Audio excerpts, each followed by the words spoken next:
วัสดีครับผมวันนี้มาทดลองการใช้มอเตอร์ผลิตไฟฟ้าครับผมตัวนี้จะเป็นตัวทดลองครับตัวนี้จะเป็นตัวช่วยหมุนครับตัวช่วยหมุนครับผมเป็นรุ่น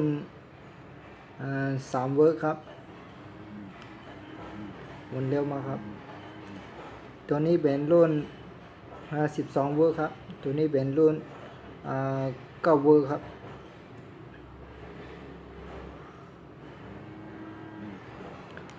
แล้วก็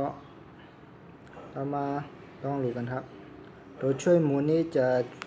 ช่วยเวอร์3จะช่วยเวอร์12หมุนครับผม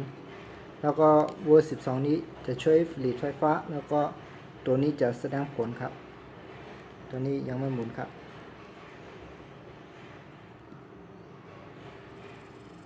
นี่นะครับมาดูข้างหลังมั้งครับ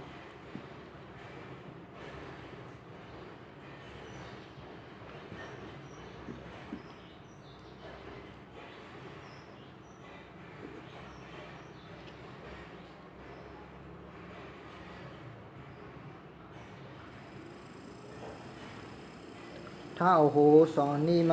มาติดกันแล้วก็มันก็จะหมุนได้เยอะอยู่ครับแต่ว่าเขาหมุนสลับกันครับตรงนี้จะหมุนไปฝั่งซ้ายครับแต่ว่า